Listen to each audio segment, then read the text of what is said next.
Saya akan bertanya itu. Tadi pemaparan dari Bro Rudi ya kan perihal baiklah kita itu akan saya jelaskan dulu ya. Baiklah kita itu di situ Hashem itu bersama dengan para malaikat gitu loh ya. Itu ada sidang ilahi gitu loh. Makanya kalau kita mau membaca kitab Tenak atau Perjanjian Lama yang orang Kristen kenal itu harus membacanya dengan Tenak with Rashi gitu loh. Jadi di situ ada sidang ilahi ya. Hashem itu terdiri dari dafar dan juga ruah ya kan Shekinah gitu loh. Kalau manusia terdiri dari nefes, ruah, neshama, khaya dan juga yehida. Nah, ini harus diperhatikan bagi umat-umat Kristen. Oke, saya mau bertanya simple aja gitu loh. Di mana para nabi baik di dalam perjanjian lama dan juga di dalam Brit Kadasa atau perjanjian baru, Masya Yeshua dan para Talmid mengajarkan bahwa Hashem itu adalah Tritunggal. Oke, silakan. Nah, inilah yang dinamakan sok-sok bahasa Ibrani, tetapi tak mengerti makna. Tidak mengerti apa arti. Dia mengatakan itu sidang ilahi. Tuhan bersidang. Saya sudah cari ayat. Kapan Tuhan bersidang dengan para malaikat? Dan kapan Tuhan mensejajarkan diri dengan malaikat? Memang betul. Di Kejadian 3 ada Tuhan mengatakan kita. Saya beri petunjuk. Andai kata saat itu ayat 27 belum ada. Masih sampai 26 nih. Tuhan berfirman kepada Musa. Musa, inilah kupirmankan. Ayat 1 sampai 26. Di ayat 26, baiklah kita menjadikan. Datang Musa bertanya, Tuhan siapakah kita di sini? Malaikat belum ada dari ayat 1 sampai ayat 25. Paham ya? Semoga Anda paham. Cara melihat sesuatu harus begitu. Tidak bisa Hasem, Hasim, Hason. Tidak bisa. Kamu harus melihat ayat itu terurut. Karena itu sistematis. Maka ketika saat itu Musa menggali.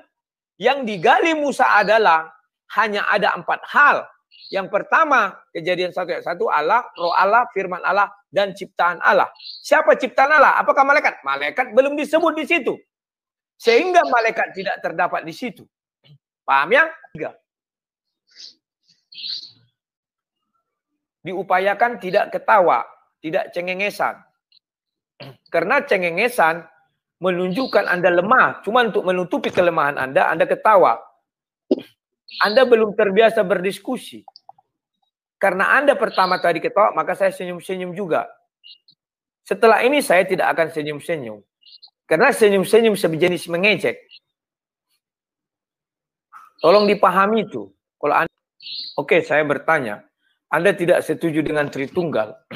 Berarti Anda setuju konsep apa? Tolong jelaskan. Dan saya ingin Anda mengulas Kejadian 1 ayat 1 sampai 3. Bagaimana menurut Anda? Dari sudut perspektif yang Anda katakan. Misalnya nih, saya setuju Tritunggal, maka Kejadian 1 ayat 3 begini. Saya tidak setuju Tritunggal, misalnya oneness, apalah istilah kalian itu. Maka yang Kejadian 1 ayat 1, 2 sampai 3 begini. Jelaskan kepada saya. Sesuai konsep yang saya paparkan tadi. Mengapa dibuat Kejadian 2 di bumi gelap? Jelaskan. Mengapa dibuat roh Allah melayang-layang?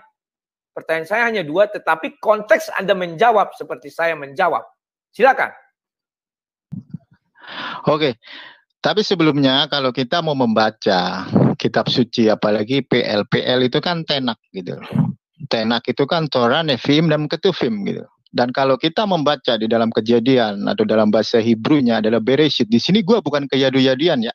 Tetapi saya akan menjelaskan dengan konsep pola pikir Hebrew gitu. Karena penulisnya adalah Moshe Rabbeinu, orang Ibrani gitu. Jadi di dalam Bereshit pasal 1 ayat 1 ya. Kalau saya jelaskan di situ sangat jelas gitu loh. Dan kita harus melihat yang namanya rasi. Kita nggak boleh sembarangan ya. Jadi rasi itu adalah akronim daripada Rabbi Shlomo Yitzhaki gitu loh. Jadi pada mulanya di situ ya kan, di sana dijelaskan di dalam Midrash Rabbah bahwa Roh Elohim itu adalah semangat daripada Hashem, dan semangat daripada Hashem itu adalah semangat daripada Mashiach gitu loh.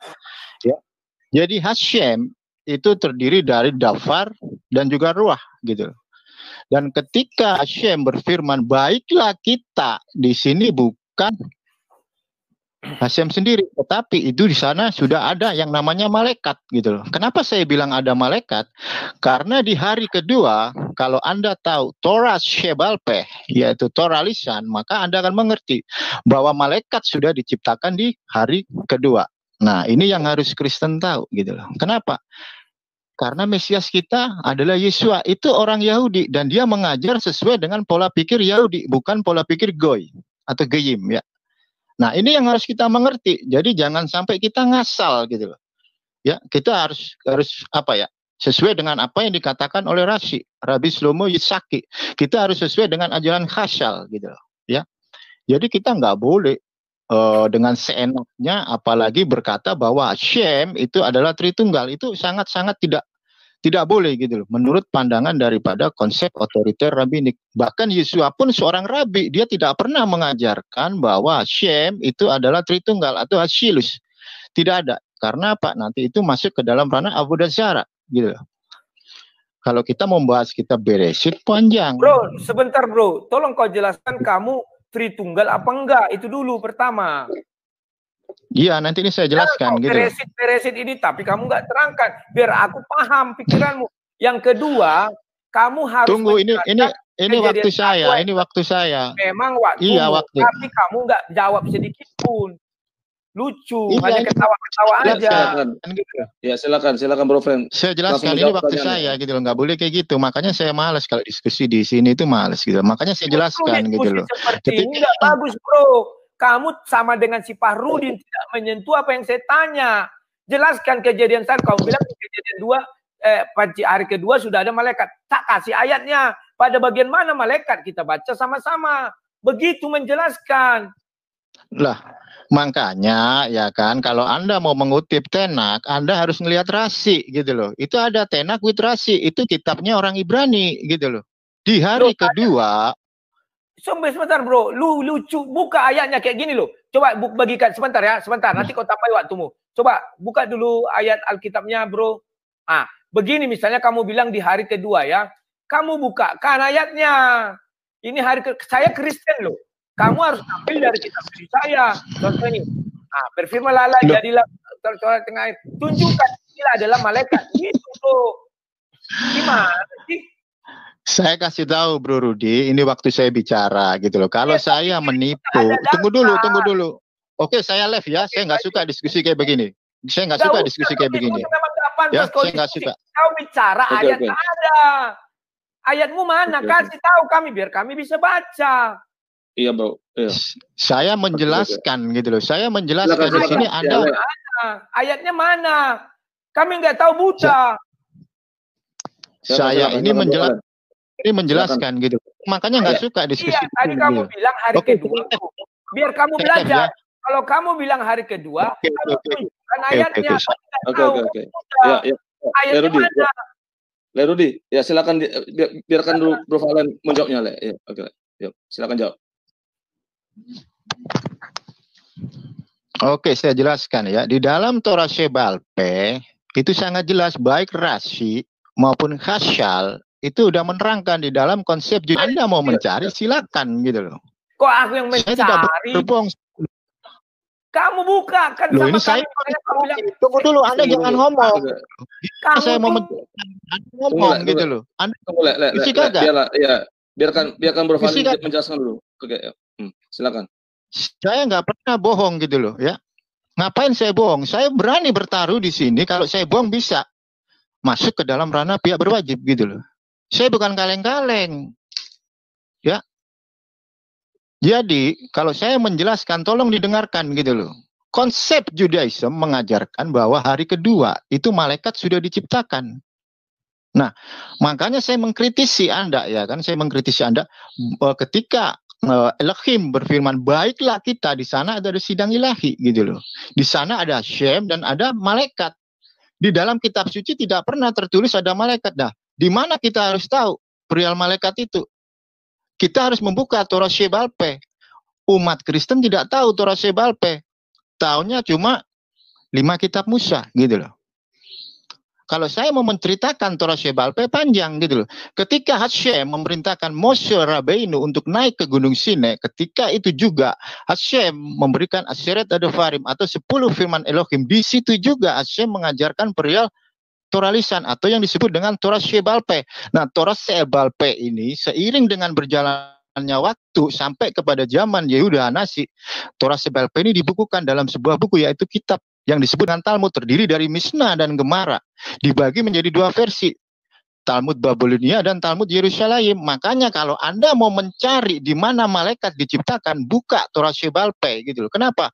Karena Torah lisan juga itu adalah ajaran daripada Hashem, dan itu turun-temurun, itu tertulis di dalam Pirkei Avot pasal 1 ayat 1.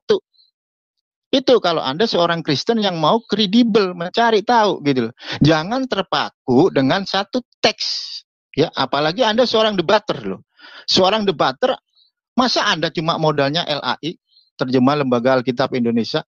Seharusnya kagak kan? Anda bisa memakai Targum, Anda bisa memakai Onkelos, Anda bisa memakai Targum Yerusalem, Anda bisa memakai Talmud dan lain-lain, dan juga literatur Yehudim. Itu seorang debater. Makanya Anda tidak mengetahui ketika Elohim berfirman, baiklah kita, di situ ada sidang ilahi antara Hashem dan malaikat. Saya menolak konsep Tritunggal karena tidak pernah para nabi dan juga Yesua dan para talmid, yaitu ke-12 murid, mengajarkan bahwa Hashem itu adalah Tritunggal. Kagak pernah ada gitu loh. Kenapa? Karena seorang rabi jika mengajarkan bahwa Hashem itu 3 pribadi, ini sudah masuk ke dalam ranah Avodah Zarah. Nah, dari mana pemahaman Tritunggal ini ada gitu loh. Coba Anda berpikir. Berangkat dari pemahaman bapak-bapak gereja untuk mengangkat konsep Tritunggal, di mana dijelaskan ya kan, Tris persona una substantia. Coba kalau diartikan apa?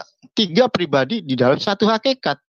Di mana ada tertulis baik di dalam Tenak atau di dalam Perjanjian Lama atau di dalam Perjanjian Baru, yaitu Brit Kadasa, mengajarkan bahwa Hashem itu 3 pribadi di dalam satu hakikat. Tidak pernah ada tertulis gitu loh. Ya, bahkan Yesua pun ketika memberikan mitzvot ini perintah ya. Ketika memberikan perintah, baptislah mereka di dalam nama Bapa, Anak, Roh Kudus. Ini bukan berbicara perihal bagaimana Hashem itu Tritunggal, tetapi berbicara perihal bagaimana melakukan suatu mitzvot, perintah dalam konteks tefillah atau pembaptisan. Dan pembaptisan ini masuk ke dalam ranah mikveh. Nah, ini yang harus Anda tahu. Jadi di situ tidak pernah ada Yesua mengajarkan bahwa Hashem itu echad, Hashem itu Tritunggal, tidak pernah. Justru Yesua mengajarkan bahwa Hashem itu adalah echad, sesuai dengan yang tertulis di dalam Markus 12 ayat 29. Faya an oto Yesua harisona lechol mitzvot Shema Israel Adonai Elohinu Adonai Echad. Jelas, dan para talmid pun berbuat demikian, menyebut ketiganya dengan echad gitu loh, bukan Tritunggal. Nah, seharusnya Anda berpikir dengan kredibel ya, kok bisa gitu loh. Apa yang tidak pernah ada terus diada-adain. Nah, ini yang harus Anda pikirkan sebagai seorang debater. Dan saya menasihati Anda, kalau Anda seorang debater, jangan cuma Anda bermodalkan kitab terjemahan LAI. Banyak. Anda bisa melihat ke Orthodox Jewish Bible. Anda bisa melihat ke Complete Jewish Bible. Anda bisa melihat ke Complete Jewish Bible. Nah, kayak gitu. Oke. Terima kasih.